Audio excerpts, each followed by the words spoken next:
Hey everyone, welcome back to Homeschool Coffee Break, where we are pouring you a fresh cup of encouragement for moms who are raising the next generation of Christian leaders. I'm your host, Kerry Beck, and today we're diving into a powerful truth. Education starts with you, mom. Leadership starts with you, mom. Yes, you, not your curriculum, not the perfect schedule, you, your habits, your mindset, your faith. I want to unpack this through this episode as well. But before I do, I just would love to encourage you to click the subscribe button so that we can get this out to more and more people. And more moms like you could get the encouragement, simplify their life, and get rid of the overwhelm. Stop the overwhelm so you can take a coffee break. All right, let's start with Charlotte Mason.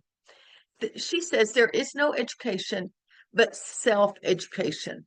What does that mean? True education is not external, memorizing a bunch of facts, saying I finished this book or this curriculum. It is all about internal. Real education is taking ownership, having that desire. You can't really even make your kids be educated because it has to be something from within them. And that is the same with you. Kids don't become leaders, they don't become educated from tests. They grow in their education by watching and imitating real life. That's you.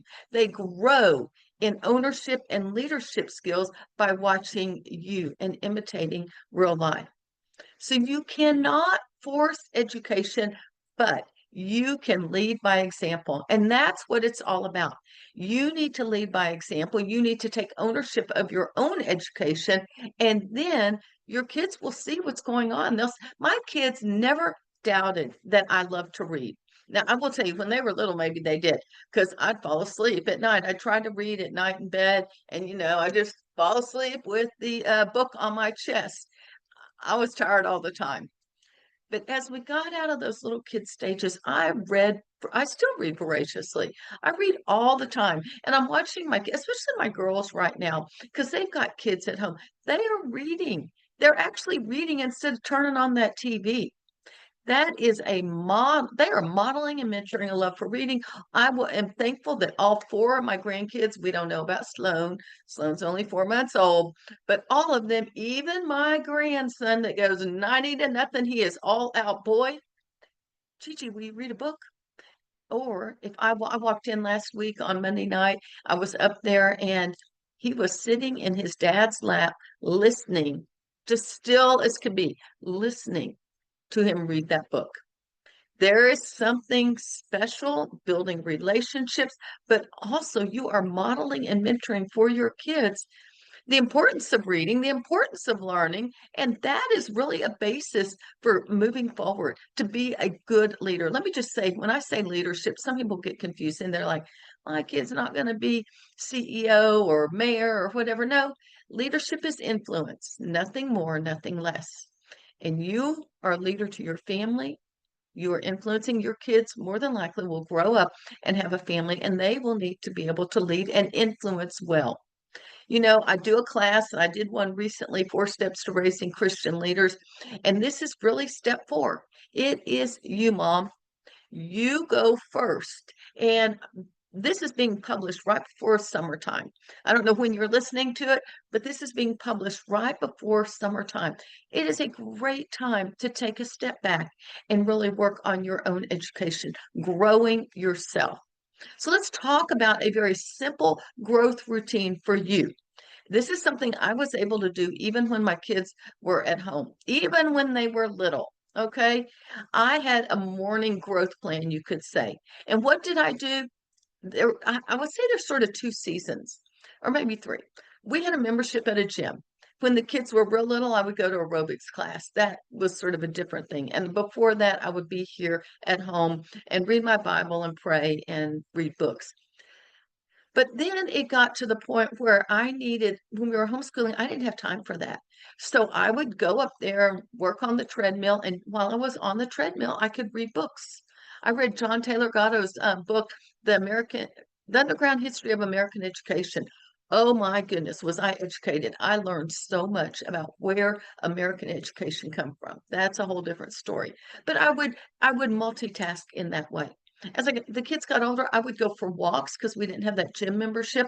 I would go for a walk and I would pray. I'd come home, I would read my Bible, and then I would read a book, and then I would keep my journal. I'd write down any thoughts I had about what I had just read. It's a very simple one. I wanted to exercise. I tried praying. I still to this day go for walks and I pray while I'm on a walk.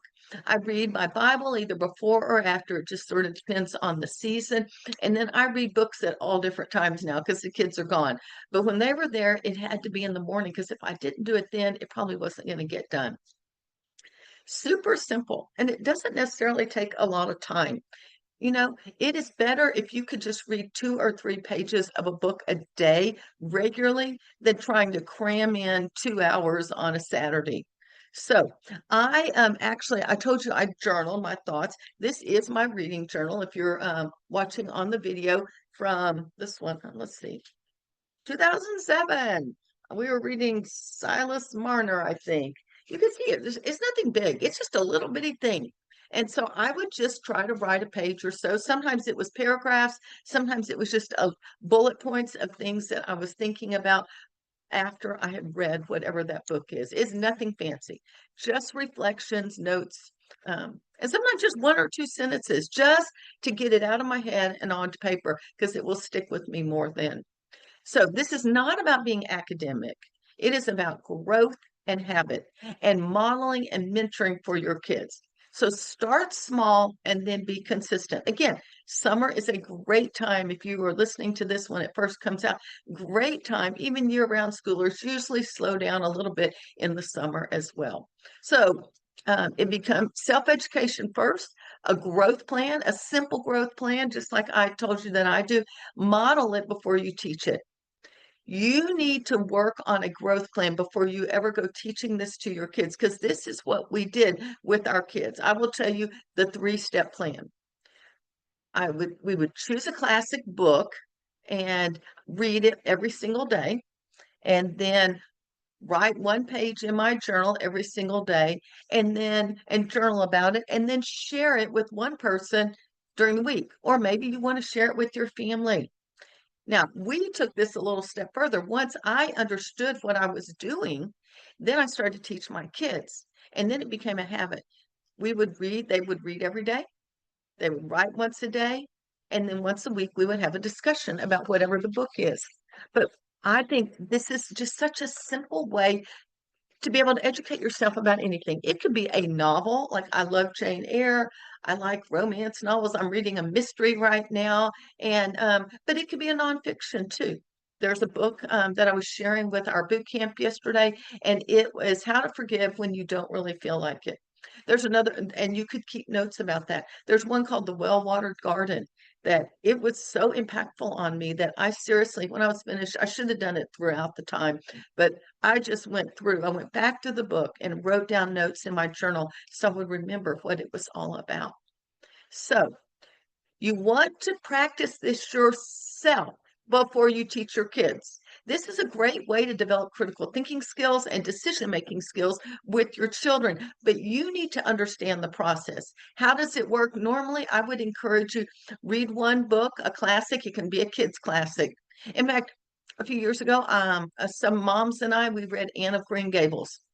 And it gave me a whole different perspective. She was so, what was the guy's name? I can't remember the guy that was giving her a hard time, but she was so angry at him. And forgiveness was a real theme towards the end of the book. And I didn't even catch that when I read it like 10 years ago, because I had walked through forgiveness in a way. I had walked through being rejected. And so every time you read a classic, it's going to speak to you over and over again. It was great. And we kept a journal. I don't even know where my journal is from, that one is, but I kept a journal, and so did the other moms that agreed to read Anne of Green Gables. So read a classic, even a kid's classic, read it and write in your journal every day. And then once a week, share something about that book with someone. I would encourage you to share it at the dinner table and just let your kids know what you're reading. Pick another book. It could still be a kid's journal, but by book number 3, it needs to be an adult classic. When we ordered the Iliad and the kids were reading, it was the girls, we were studying ancient history. And I mean, that thing, I wish I had it. It is like that thick. It was really big. And I was like, oh my goodness, are you really going to read that? I thought, well, if I'm asking my girls who are teenagers to read it, I think I should be able to read it and understand. It was a great book, and it wasn't near as hard as what I thought it was going to be. So pick an adult classic. Um, the other reason you want to get to an adult, and I would do 2 or 3 adult classics, is when you read on your reading level, you experience some of the difficulty sometimes our children have, or the frustration. When you read a kid's classic, you're, oh, this is easy, I understand it. But you get to an adult reading level, and sometimes you really wrestle with some of the themes and the concepts and what the author's trying to say. It helps you understand what your child is going through in 7th grade when he's reading something on the 7th grade level, and you're like, that's so easy. No, it really isn't. And it gives you more empathy for them as well. It also will grow your mind and your perspective on what life in general. So let's just talk about this. Self-education. There is no true education except self-education. You need to come up with a personal growth plan that works in your schedule, and then use our read, write, discuss method and work through that. Do it first and then teach your kids next fall. And that way you can use this book with any subject area, with any book that is important to your family or maybe your kids are interested in. If you're doing it with your kids next fall, I recommend starting with your read aloud because everyone's listening to the same book. So your mindset, your faith, your habits, they shape how your kids view education, how your kids view learning, how your kids view leadership. You have the power to lead your children by showing them how to grow educationally, basically.